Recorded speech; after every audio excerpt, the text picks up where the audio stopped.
Hey everyone, welcome back to my channel. Today I'm back with a brand new speed build, this time doing another big suburban build. So I mentioned a couple of videos ago that every now and then, probably every other video, I like to do these kind of like big creative builds because they're just my favourite styles of builds to do.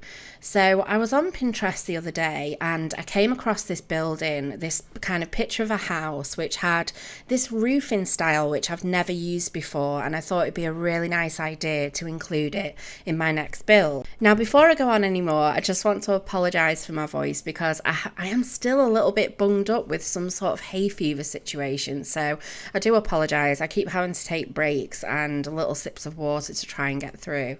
But this is a Fernbank Rise. It's a 5-bed, 5-bathroom build set on a 40 by 40 lot in Brindleton Bay, and it comes in at just less than 270,000 simoleons. So I must admit, the last speed build that I did, I really, hand on heart, I didn't like it, and I have actually contemplated taking it down because it's just...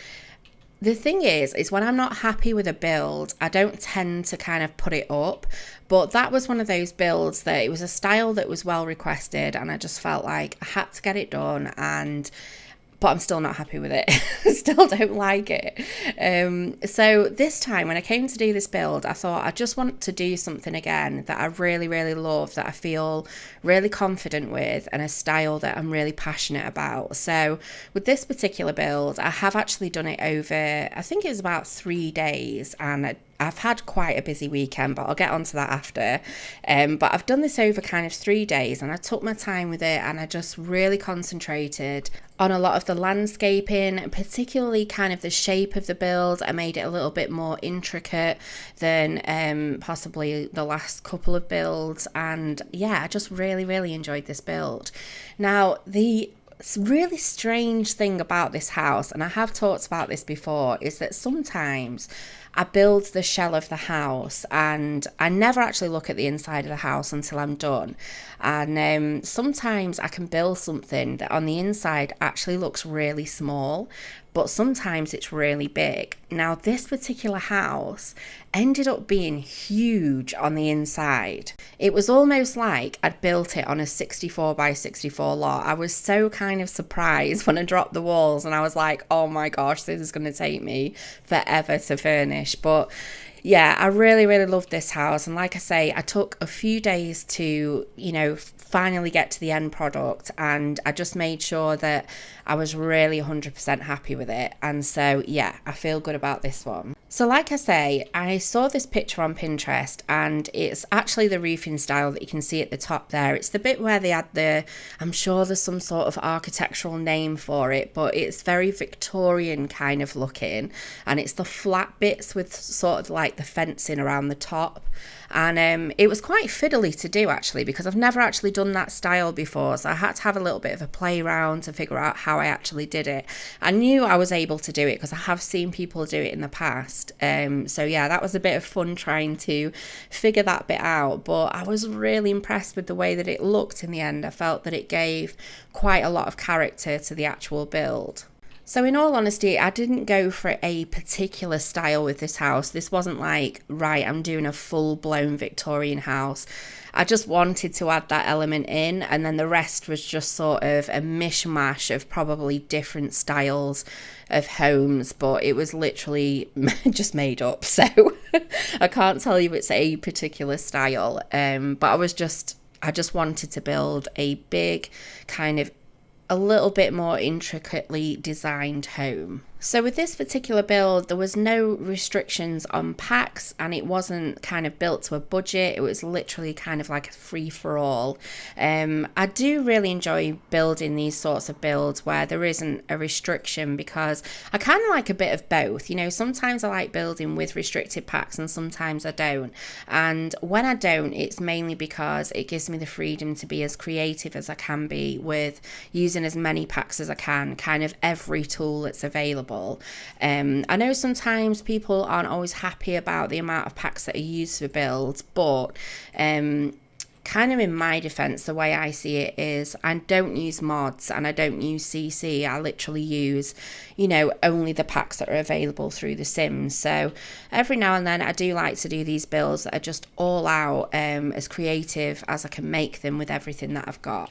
So I did kind of jump around a little bit with this build. Normally I tend to build the house, place the windows, and then I do the decoration for the outside of the house before moving on to the landscaping. But sometimes with these bigger builds I do kind of jump around all over the place because I think of things as I'm doing things and I have to go back and add more detail in. But this was one of those very detailed builds that it was just not possible for me to include every little inch that I did on this build because it just would have been so long, but I certainly included a lot of the major things that I did in this build. So there wasn't actually a lot of room at the front of the house, but I did go ahead and add in lots of activities and skill building items all over the front and the back, and I managed to fit quite a lot in, really. So we've got a pool area as well as a kind of barbecue and seating area. There's an easel at the back, there's a chest table at the front, and I even added in a baby pool, and I don't think I've even used those yet. I'm not entirely sure which pack they're from either, but I did go ahead and use one of those. So I was quite impressed with that. I always get a little bit excited when I use an item that I've not used before. A lot of the time with items that I haven't used before, it's normally because when I come to look at using them, they don't quite fit with the build, but I did manage to fit one of those in. But we've got an easel. There's absolutely loads to do on the outside of this house, and I think we've got a beekeeping box at the front as well. I mentioned in one of the other videos as well, when I come to place activities and skill building items, as many of you will know now if you've followed my channel for a while, landscaping is one of my favourite things to do when building. So when I spend so much time kind of focusing on landscaping, I like Sims to be able to, or I imagine, because I don't really play very often, but I imagine that it's nice for the Sims to enjoy every kind of corner of the garden. So I'll kind of spread activities and skill building items around so that they can enjoy the garden from each different angle. But I did go ahead and use quite a lot of this ivy on this house, and I used one of the swatches, which is kind of like a really nice deep red, and it's not deep red, sorry, it's deep pink, and there's also some kind of plant bushes that I'm sure they're like alien related bushes, but they have a really nice vibrant pink which matches really well with the particular swatch of vine. So I used that, and there was just like little pops of pink throughout the garden which look quite nice. I would say predominantly when I do landscaping I tend to use a lot of white coloured flowers. I do tend to go for more whites rather than colourful bushes, but if I do want to go ahead and add in kind of an accent, I'll just pop, if I'm doing like a pink tone or red tones, I'll just add little flowers in sporadically in the gardens to just kind of give it little pops of colour. So before I go on any more about the build, I just wanted to say a massive thank you for 24,000 subscribers. I'm absolutely over the moon. Now this weekend I've actually had a super busy weekend because I've had my dad staying from Spain.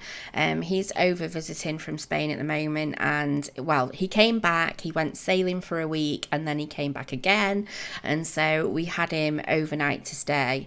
But I haven't really had the chance to catch up on everyone's comments, so I'm going to make a point tonight of trying to catch up with as many as I can. But I just want to say a massive thank you because I've read quite a lot of comments, but I've not had the time to kind of reply back to everyone as yet. I also wanted to say a massive thank you to everyone who's following over on Twitter now and Instagram.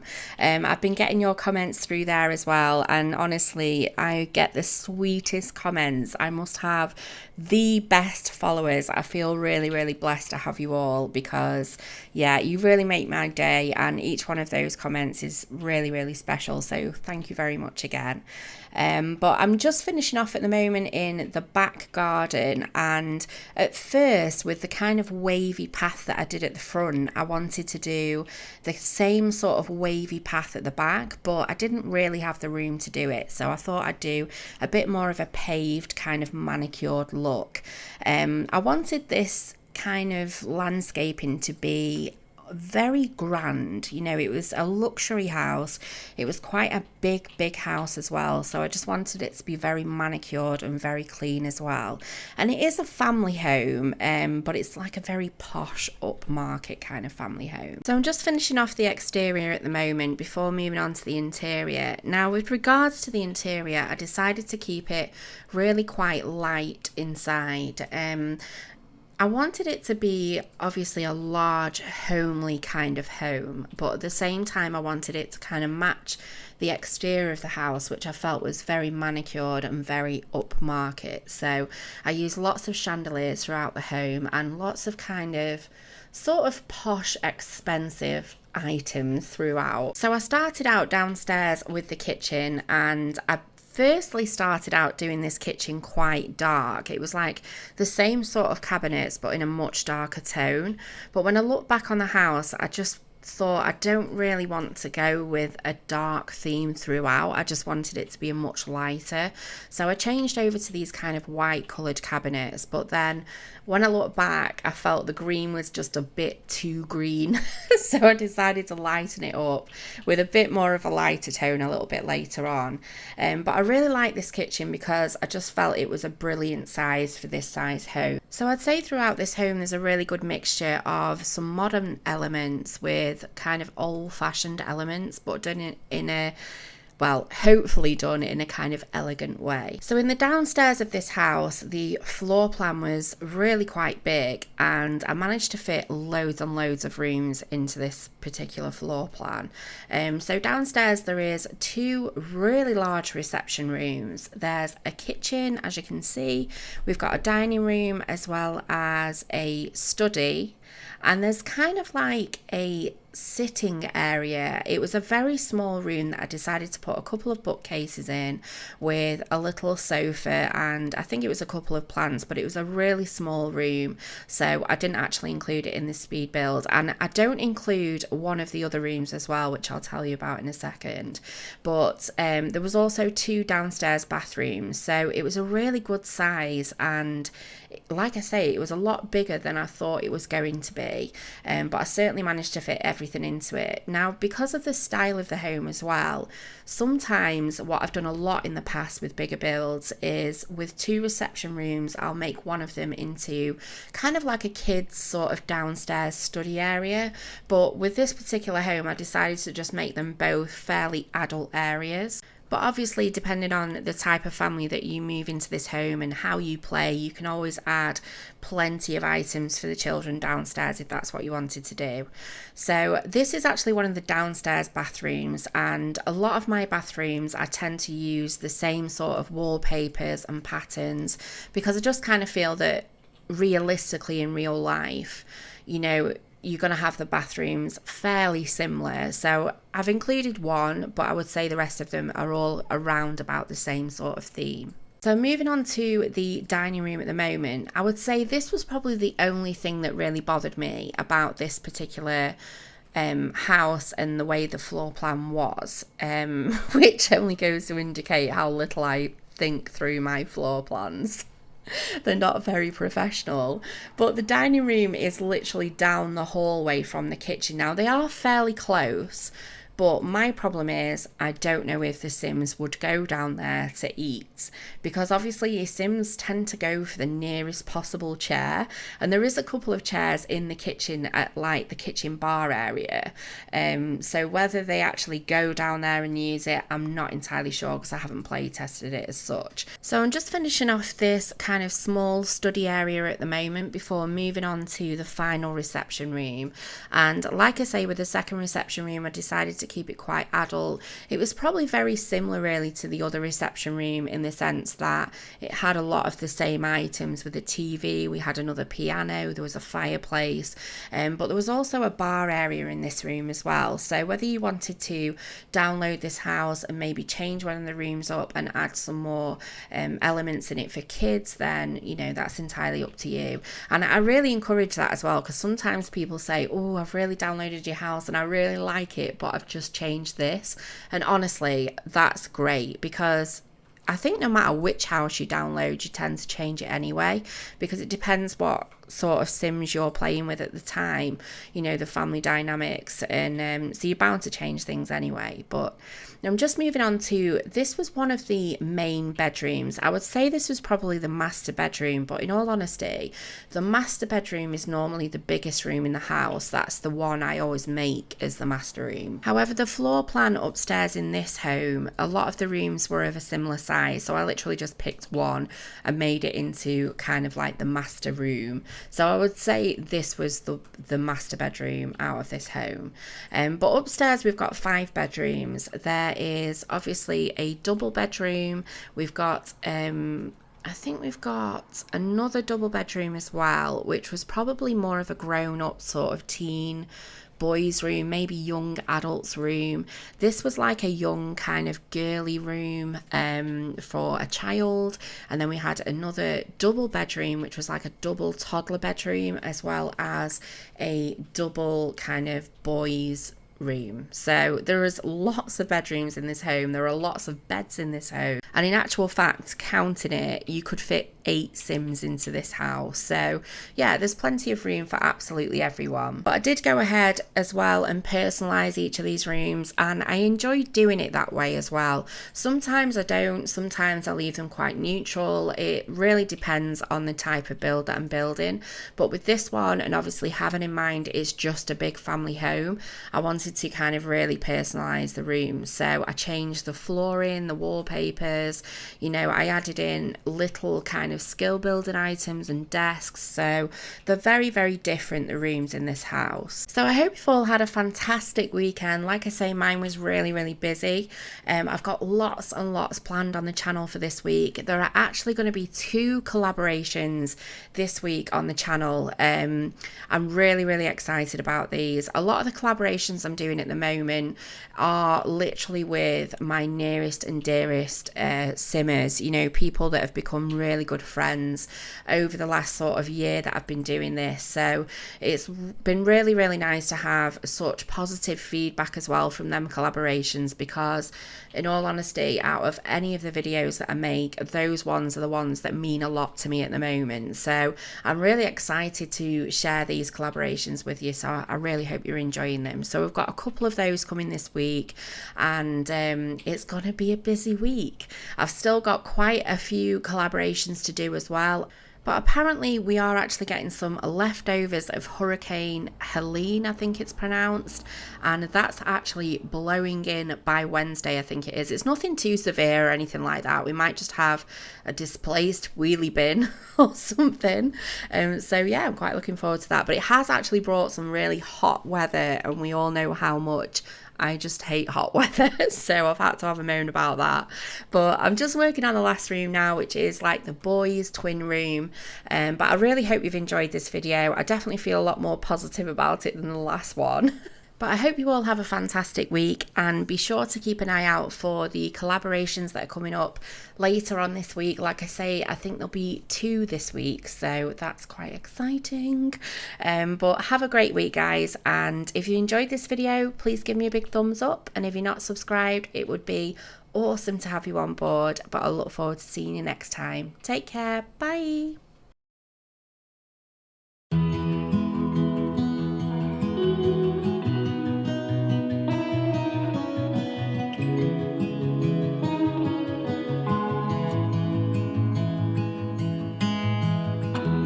Give me your strength and show me your weakness. We're in this together now. We're in this together now. Give me your love and tell me your secrets. 'Cause we're in this together now. Yeah, we're in this together now.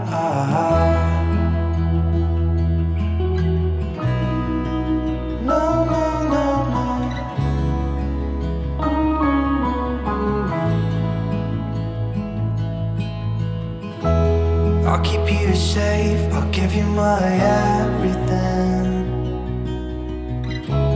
Even if we're falling down, even if we're falling down, all of of me is yours, every part of me. 'Cause we're in this together now, you and me together now. What's the point?